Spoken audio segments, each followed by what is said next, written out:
Hey there everybody, Kopiki here. Welcome back to more Kingdom Hearts 2 Final Mix. In the last episode, we managed to actually complete the game, and there are a lot of things that ends up getting unlocked once you have actually completed the game, and whoo boy, there's just way too much things to actually go into detail. So once you've already completed the game, you will end up obtaining a crown on your save file. This will give you the indication that this is obviously a post-game file, so you don't have to really worry so much about it.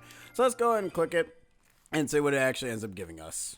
So, as I say, that every entry in Jiminy's journal has been unlocked. What this means is that now you have access to almost every single bit of information of what you need and what requirements you will need to go ahead and obtain to be able to actually get the requirement for the Jiminy journal, for the little Mickey emblem to show up. So now you can continue your journey to find the question mark entries. A new enemy has materialized and awaits Sora in the world in one of the worlds. Luckily enough, the game kind of tells you which world it is, so we don't have really so much to worry about. So we go back into the world map. The game ends up giving us an indication that the new tournament has been unlocked, and also a new episode has also been added to Disney Castle. All right, so here's the thing. The Coliseum that gets unlocked is obviously the final Coliseum, and as I stated before, you need to go ahead. Let's actually go to where that Coliseum is located, shall we? So you notice that, we have 4 lovely statue pedestals here, but there's also kind of just like one in the middle that's just kind of just awkward. Here's the Goddess of Fate. This is no experiences gained, obviously. You fight alongside your friends, and there are no special rules in the tournament. This is a straight up tournament without any worries. But obviously, there comes a couple of more that are also available. And fortunately, we are going to have to do it.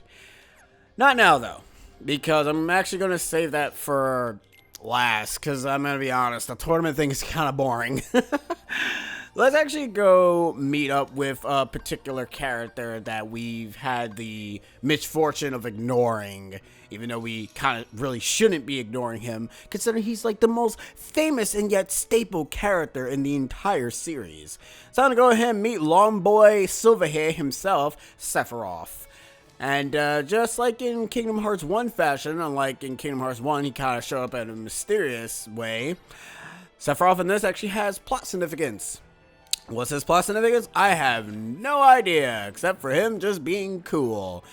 They're having an Advent Children moment. For those who don't know, Advent Children was a movie that came to end up exploring the lore and detail on Cloud and the gang after Final Fantasy VII. Was it a good movie? It was a mediocre movie at best, but, what are you going to do? And here are all the 13 mushrooms. The ones that are jumping around are the ones that you have successfully completed. The ones that are not jumping around are the ones that you didn't really do. You can actually, you can actually check their wonderful numbers. Sorry, I thought I was hearing sound effects for them jumping. It's weird. Anywho, there he is, Mr. Silverman himself. I will warn you though. When you talk to him, you will obviously initiate a boss fight. This boss fight can go pretty bad or it can go pretty cool, depending on how interesting how I end up playing out the fight. The only tip I can probably give you is to have combo boost, so that way you can have more additional damage, since you're kind of going to be using a lot of your ground combos than anything else, let's be real. Sephiroth is once again still immune to magic, so, don't bother utilizing Blizzard. Actually, no, I think he might not be immune to magic. Then again, I could be wrong. I think he actually might be immune. Let's find out. What is Cloud doing? Beats me. By the way, you 3, who are you? Well, I'm not sure we should tell you. Well, that's an interesting sword you're carrying. It's the Keyblade! I see. So that's a Keyblade. And I suppose you must be its chosen wielder. So what if I am? I wonder if it won't change its mind once I defeat you. That's a conversation that you want. So the first thing you want to do right out the gate is you want to go ahead and press the triangle button. Okay, cool. So I'm glad that sound effect is, I think, it's probably different. If you end up comboing him twice, he will end up disappearing. Sephiroth essentially ends up having a simple gimmick thing that he does. He's a very easy boss fight compared to the other secret bosses that you have. You also do want him to land, because if he doesn't, he will end up basically being a bit utterly crap. But he's not really that bad. So, you know, the fight can go pretty much as you would end up imagining. Like I said, not really a hard fight. Let's see. You are indeed immune to magic. Good to know. Okay, I keep forgetting that I cannot use potions in the air. This is not Kingdom Hearts 3. So used to that. Anyways, as you noticed there, Sephiroth kind of did like crap ton of damage. All the super bosses in this game will go ahead and drain that wonderful giant life bar like nothing else. Unless you're what is it? Crap. What is it? Your defense is like godlike. So that's the only way that you're ever gonna actually have like your damage not be as bad. So anyways, I'm gonna just let you guys end up just enjoying this fight.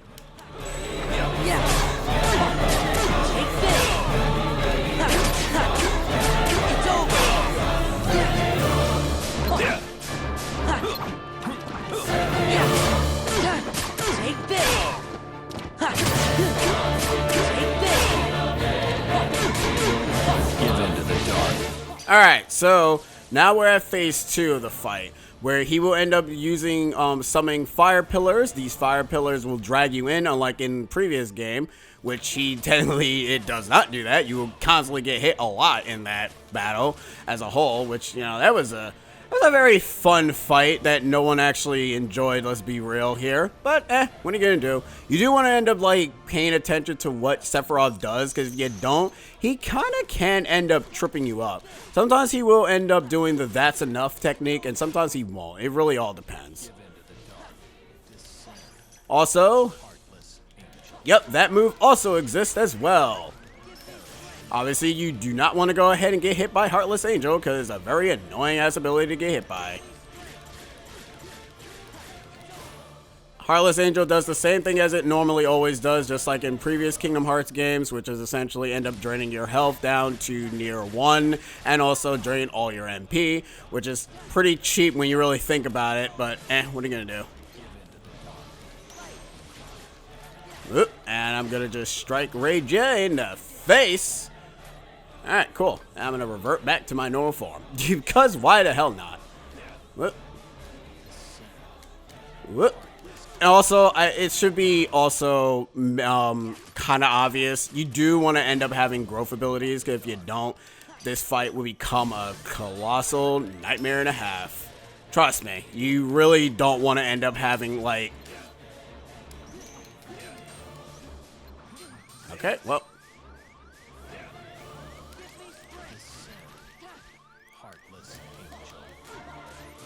Luckily enough, he cannot kill you when he does that, but he can do a crap ton of damage to you if you're not careful.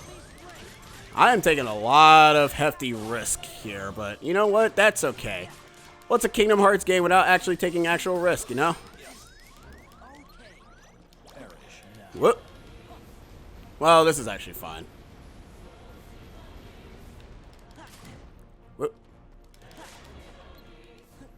Oh, and now he's at his second phase, which is basically the giving into the darkness thing.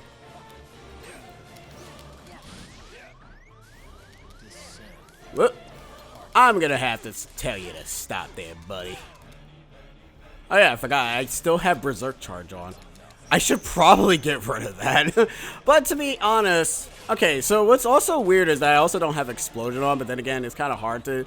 You can't really do Explosion as of right now. And this is... Alright, so unfortunately, Sephiroth kind of loses, like, his ability to use Supernova, which is a damn shame because I actually prefer Supernova. This is kind of lame. Whoa. Calm down, buddy. I have one more potion. I don't really want to use that.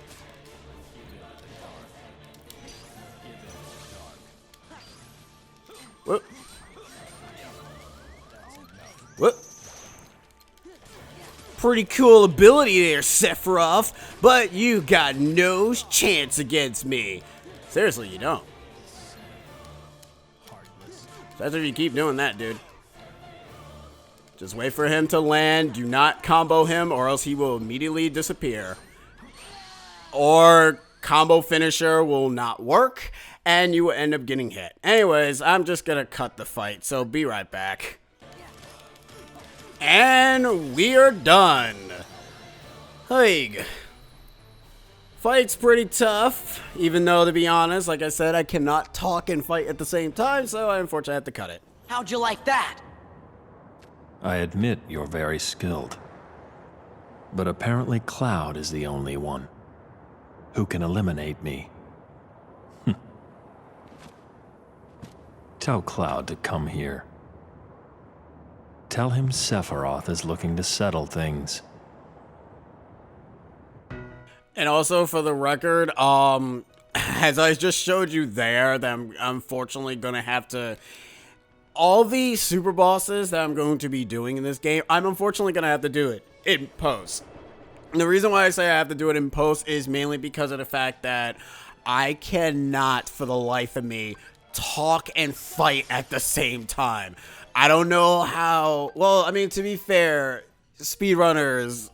they kind of can't do the same thing either, because most of the time whenever they're doing like a certain strat or whatever, they do have to like focus.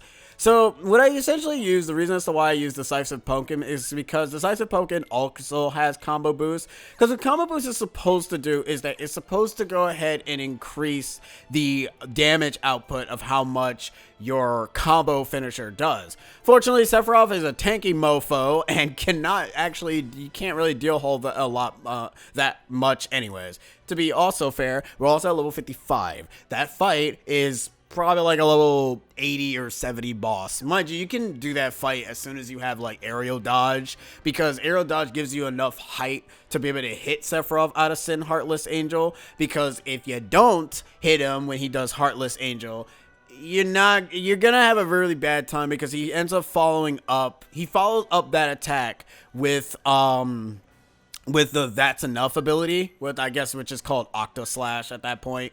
So yeah, his Octo Slash, he ends up following up the move immediately with Octo Slash, which obviously you don't want to get hit by. Also, I'm gonna get rid of Berserk Charge, because as much as it did kind of save me in that fight for the most part, it still ends up increasing the revenge value regardless.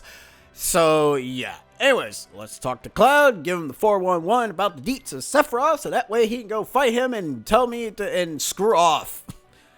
I see. So I guess it's time we settle this. Yeah, sure. Go nuts, Cloud. Go ahead, my dude. Go right ahead. I don't know why Sephiroth can only be beaten by you, but whatever. Okay, let's go ahead and go find out what's up with that. Man, Leon, you know, I wish your boss was here, but your boss is a figmentation of a sorcerer, so that's obvious as to why that character doesn't exist in this game. Hey, it would be interesting, considering where the plot is not going. I mean, hey, who knows? We might actually still end up seeing said character. Who knows? We'll see what happens. Anywho, let's go back to the depths and go ahead and have a chit chat and see what is up, and see kind of like the final cutscene that kind of gives like an indication as to why Cloud is in Super Smash Bros. 4. It's stupid. It's really dumb.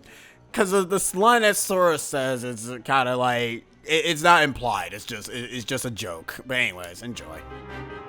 Did you give him my message? Maybe. Sorry to keep you, Sephiroth.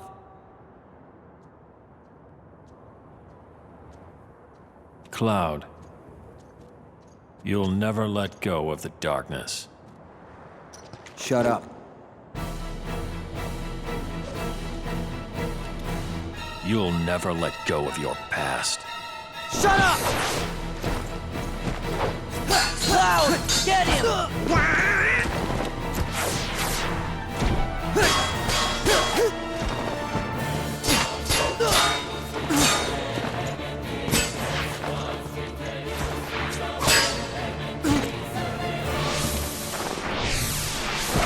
absurd. Defeating me is meaningless. You know that more than anyone, Cloud. No matter how many times I fall, your darkness keeps calling me back. Wrong. Tifa, stay back! How can I? I want to help you. You can't. He'll never let go of the darkness. He doesn't have to. He just needs someone to surround him with light. The darkness will be there, Sephiroth, but in a place you can't reach. Is that right? Let's see what this light of yours can do. Ha! No! Ha! Ha! Ha!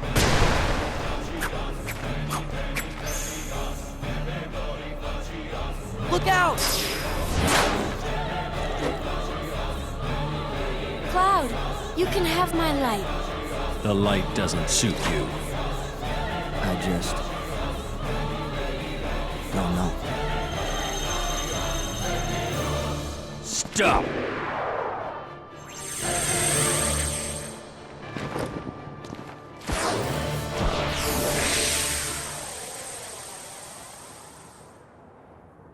Huh?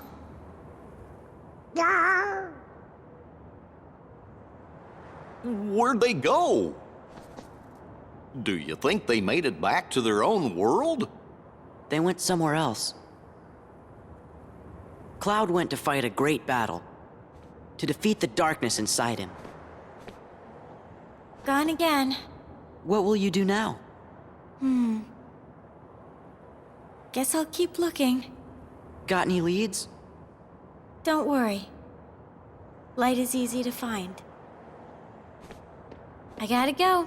Here, this is for helping me out. But wait, when did we help? What?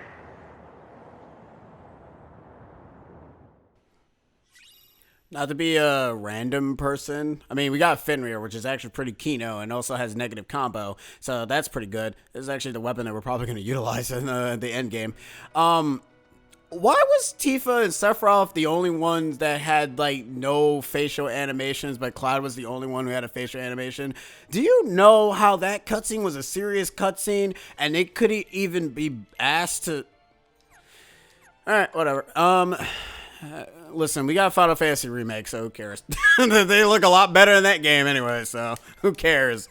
Anyways, Fenrir allows us to actually end up getting negative combo. This, if you end up putting both of these, you kind of get like 2 negative combos, and you'll probably just immediately, if you also get rid of all your combos, you'll immediately just do a finisher, by the way. So this Keyblade is super uber powerful, as is stated by here, by saying, has great range and strength. This was actually the most powerful Keyblade in the game. Second, well, first to Ultimate Keyblade, and Ultimate Keyblade obviously was second. But now we can make the Ultimate Keyblade, but we don't have the ingredients for it yet. So, yeah. Why is that still... Oh, okay, I know why that's still spiraling. I was trying to figure out, like, why was that still spiraling, and then I remembered, oh, right, the Cavern of Remembrance, or KOTOR, is what people call it for an abbreviation. There is like no close by Moogle shop at all in any of the worlds, huh? Alright, looks like we are going from here. Anyway, let's showcase the damage output of how much this actually does. Look at that! Look at that damage. Booyah! Thank God. I'm glad I'm actually 56, because Donald and Goofy being at low 56 is disgusting and a sin, and it shouldn't be a thing. I know we're 27 minutes in and should probably end up ending the part, but I kind of want to showcase the little synthesis shop first. Anyways, I noticed something. I'm missing 1 item in the synthesis shop. Okay, I'm missing 2. No, I'm missing... Okay, I'm missing a lot, alright? Let's just be honest here. Actually, funny enough, the last orichalcum I'm missing is actually the... Wait, is that an orichalcum? Oh, no, it's not an orichalcum. That's another one of those rarity items from the super bosses. Man, look at all these creations that we didn't even get. That's neat.